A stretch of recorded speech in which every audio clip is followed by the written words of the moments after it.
The battlefield isn't out there. It's in your mind. Every worry, every regret, every fear silently drains your strength. Not because the world is too cruel, but because the mind is too soft. We scroll, we argue, we chase comfort, and then we wonder why we feel weak, anxious, and lost. But the Stoics saw through this illusion 2,000 years ago. Marcus Aurelius, the most powerful man on earth, wrote in his private journal, "You have power over your mind, not outside events. Realize this, and you will find strength that wasn't philosophy, that was survival, because storms will come. People will betray you. Life will break your plans again and again. And yet, if you master your mind, you become unshakable." In this video, we're breaking down 5 brutal Stoic laws that will rewire your brain, strip away weakness, and rebuild you into someone the world cannot break. But let me warn you, these laws are not comfortable. They're not motivational fluff. They're hard. They're raw. And they work only if you live them. So don't just sit there scrolling. Hit like right now. Subscribe, because this isn't entertainment, it's training. And as we go through, drop a comment when a law hits you, because the Stoics taught not to debate wisdom, but to practice it. Let's begin. Part 1. Train your mind harder than your body. Most people spend hours training their bodies, lifting weights, running miles, building physical endurance. And while the body is important, the Stoics knew something deeper. It is not the body that breaks first, it is the mind. Think about it. A soldier may have the strongest muscles, but if fear controls him, he will flee. An athlete may have the best body, but if doubt owns his thoughts, he will crumble before the finish line. The mind is the battlefield, and if you do not master it, nothing else matters. Let me share an example, a story that explains this Stoic truth in a way that even the busiest mind can understand. Once there was a young shepherd named Leander. His mind was always restless. He thought endlessly about mistakes he made yesterday and about dangers that might come tomorrow. His thoughts were like storms, loud, heavy, unending. One day, seeking peace, Leander climbed a mountain to find a Stoic monk known for his wisdom. The monk gave him a simple but unusual task. Take this small lamp with a flame, carry it to the mountain's peak, and return without letting it go out. Leander accepted. At first, he thought the task was easy, but soon the challenge revealed itself. Storms raged, rain poured, thunder roared across the sky. The trail was steep, stones slippery beneath his feet. Children along the path tried to distract him with laughter and shouts, but Leander placed the flame inside a small glass to shield it, and step by step, his focus narrowed. He did not think about yesterday. He did not fear tomorrow. He thought only of the flame, protecting it, keeping it alive. Hours later, exhausted but steady, Leander returned to the monk, with the flame still alive. The monk smiled and asked, "Tell me, did you worry about your past on the way? Did you think about the future?" Leander shook his head. "No, I thought of nothing but the flame," the monk said softly. "That is the secret.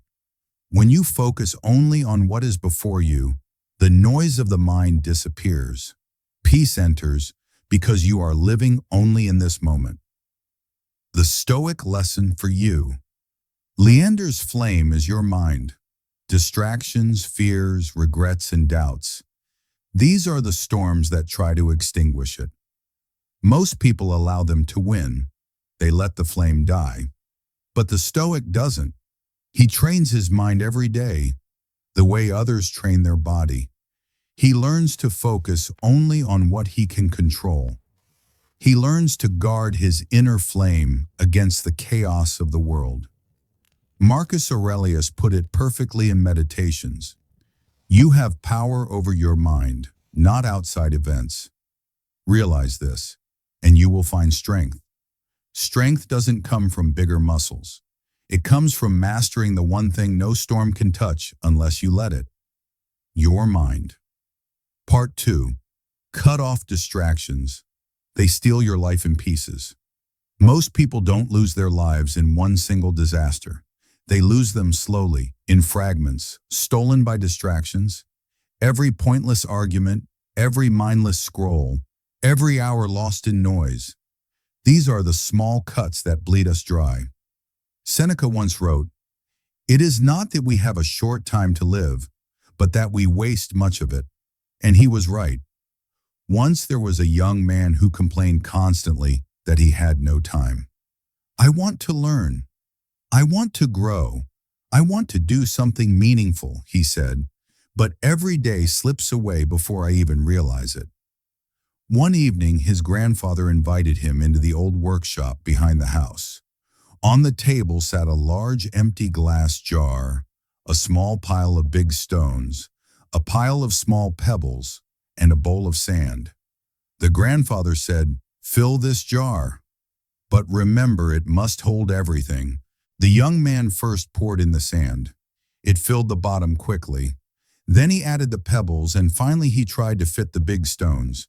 But no matter how he pressed, the large stones would not fit. The jar was too full. The grandfather smiled, emptied the jar, and then began again. This time, he placed the big stones in first, then the pebbles, which slid into the spaces between. Finally, the sand, which trickled down to fill the smallest gaps, and everything fit perfectly. He turned to his grandson and said, "Your life is this jar. The big stones are what truly matters. Your mind, your purpose, your virtues, your discipline. The pebbles are daily responsibilities. The sand, those are the distractions. If you waste your jar on sand first, there will never be room for the stones. But if you guard space for what matters, the small things can fall into place. If not, your life leaks away in pieces." The boy never forgot, and neither should we. What lessons for your life? That jar is your life. The stones are your discipline, growth, health, family, and virtue. The pebbles are your small duties. The sand is gossip, endless scrolling, the arguments that mean nothing. And here's the truth. Most people spend their lives filling their jars with sand, tiny distractions, trivial things. Then one day they look back and realize there's no room left for the big stones. The Stoics warned us of this. Seneca said people are not short of time, they are short of focus. Marcus Aurelius reminded himself daily, you could leave life right now. Let that determine what you do and say and think. If today were your last, would you spend it pouring sand into your jar? Here's how you cut off distractions and protect your jar. Name your stones. What are the 3 to 5 things that truly matter to you? Write them down. Guard them. Audit your sand. Track where your hours go. Be brutally honest. Which distractions steal your time drop by drop? Protect your jar. Build your days around the stones first. Your growth, your health, your mind. Only after that, let pebbles and sand find their place. Be willing to look strange.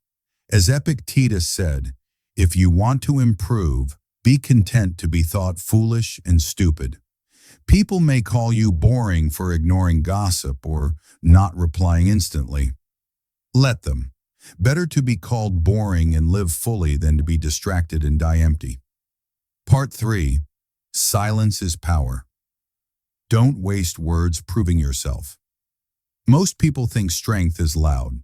They believe power comes from arguing, debating, and constantly proving themselves to others. They seek validation in voices raised, opinions won, or praise earned. But the Stoics saw the world differently. True strength, they taught, often lives in silence. Marcus Aurelius wrote in Meditations, "Let your speech be short and only when necessary. Waste no words on what does not matter." Why? Because every word we expend unnecessarily drains energy, fragments attention, and leaves our mind vulnerable. The Stoics understood that a calm, measured mind, guarded by silence, is unshakable. While others shout, react, and chase approval, the silent person builds inner armor. They don't need to convince anyone. Their actions speak. Their presence alone carries weight. Silence is not weakness. It is deliberate restraint. It is control over impulses, mastery of the mind, and freedom from the chaos of external opinion. Epictetus reminded us, "We have 2 ears and 1 mouth so that we can listen twice as much as we speak."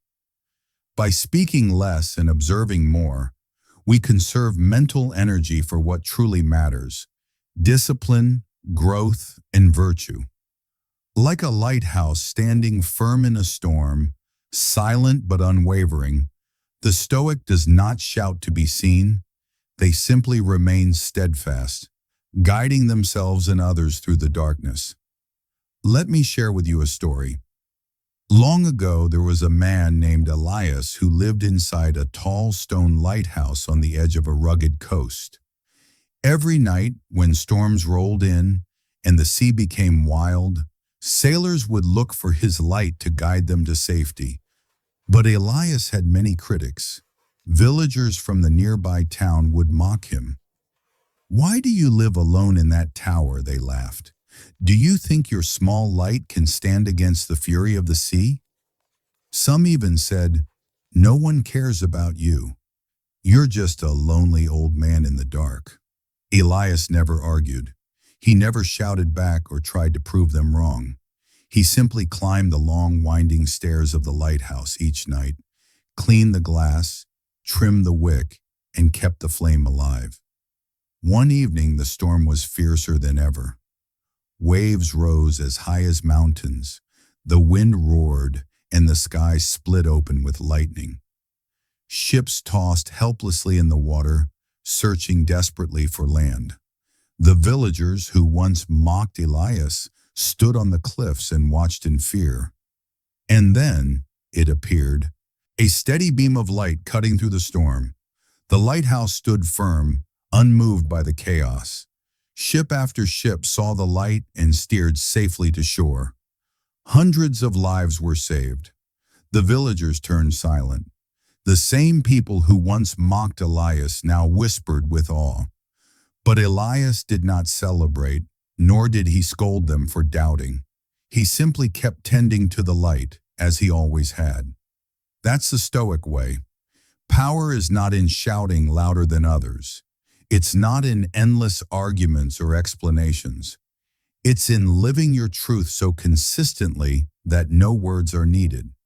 Marcus Aurelius once wrote, "Waste no more time arguing what a good man should be. Be one." Elias didn't waste energy proving himself to the villagers. He let his silence, his duty, and his results speak. The world is filled with storms, criticism, gossip, doubts, disrespect. If you answer every voice, you'll lose yourself in the noise. But if you stand steady, like the lighthouse, those who truly matter will see your light. Silence is not weakness. Silence is strength under control. It's the quiet confidence that says, "I don't need to explain. My actions will show you." When someone doubts you, don't argue. Keep building. When someone mocks you, don't react. Keep shining. When someone doesn't understand you, don't explain. Stay the course. Be like Elias, the keeper of the lighthouse. Silent, steady, unshaken. Because storms may rage, but the light that stays true always guides the way. Part 4. Stand alone if you must. Truth doesn't need a crowd. We humans crave belonging. We want people to agree with us, to clap for us, to stand by our side. It feels natural to seek validation, but the Stoics teach a harder truth. Truth does not need a crowd. Sometimes you will walk alone. Sometimes you will stand without applause, act without recognition, and endure without comfort. And that very solitude, that quiet, lonely path, is what forges strength. As Marcus Aurelius wrote in Meditations, be content to be thought foolish and stupid.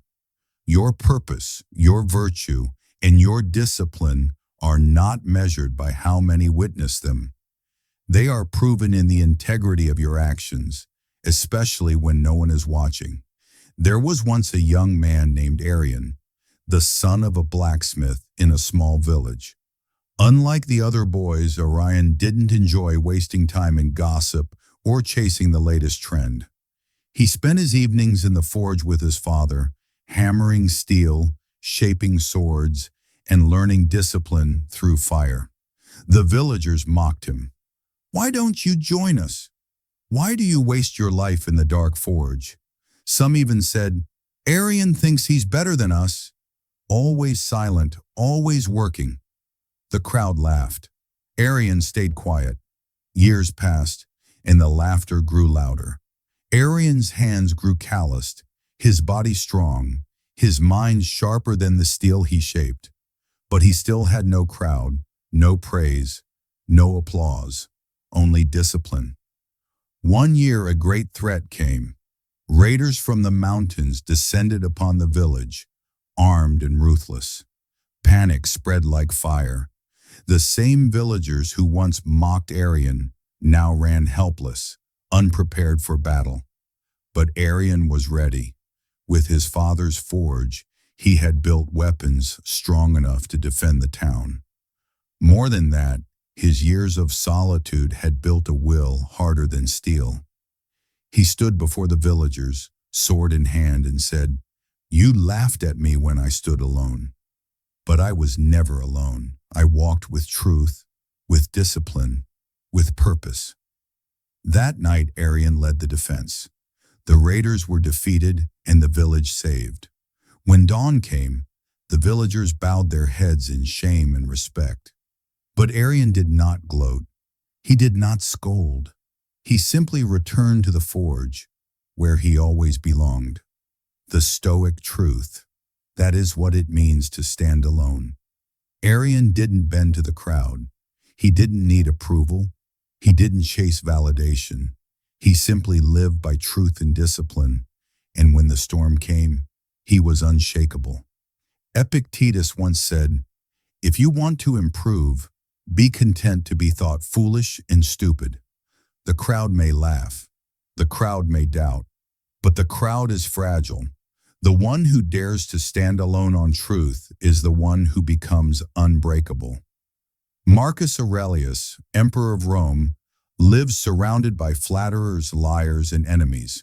But in his journal, he reminded himself, The opinion of 10,000 men is of no value if none of them knows the truth.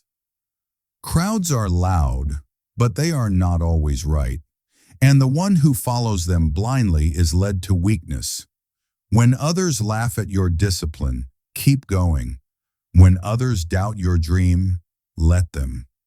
When you feel the sting of isolation, remember, truth has always been a lonely road. Stand alone if you must, because truth doesn't need a crowd. It only needs courage. And courage, my friend, lives in you. Part 5. End each day, ready to die.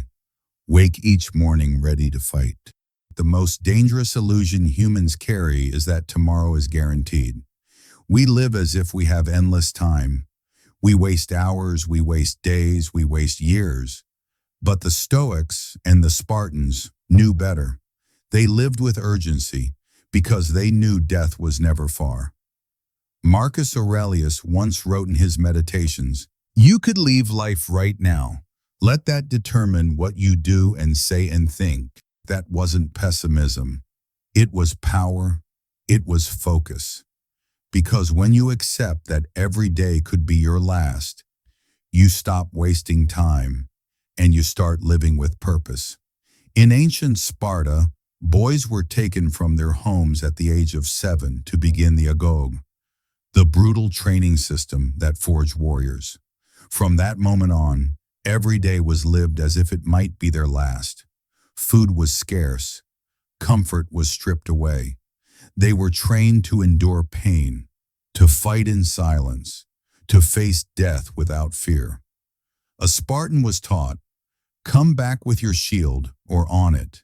It meant never return home in defeat, victory or death, no middle ground.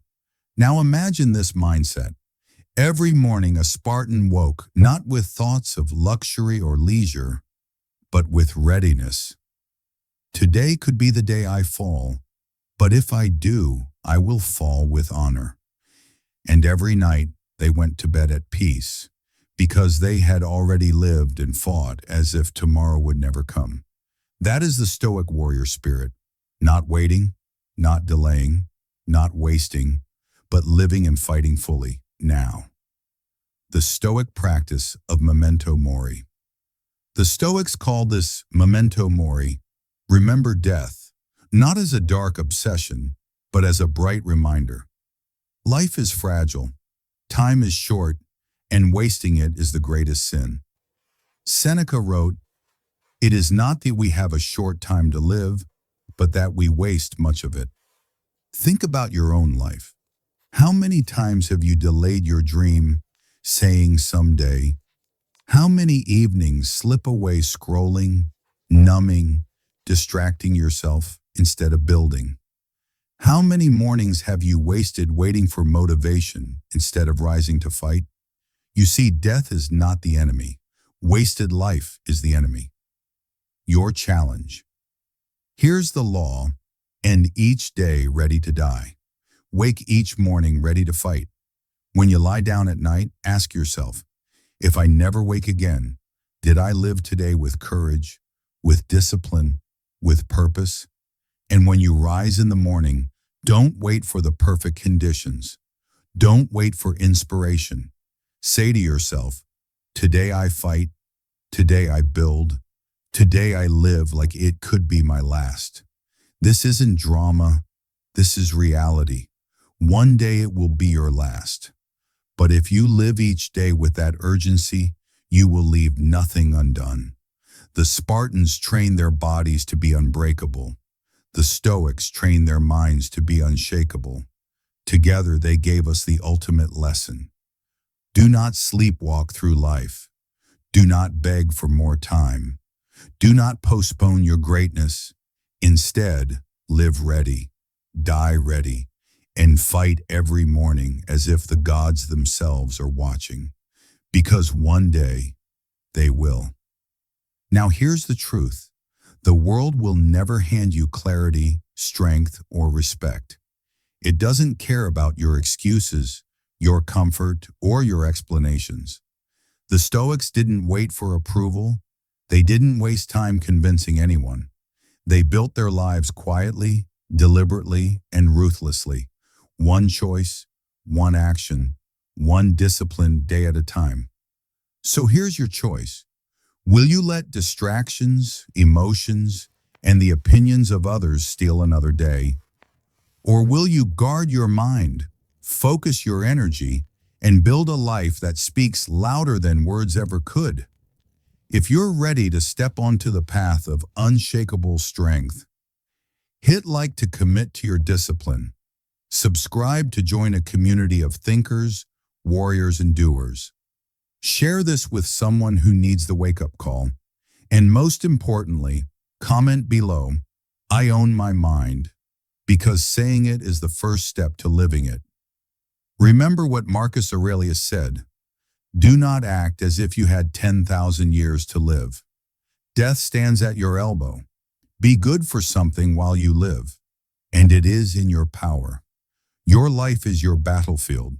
Your mind is your strongest weapon. Use it wisely, use it relentlessly, and live like nothing can break you.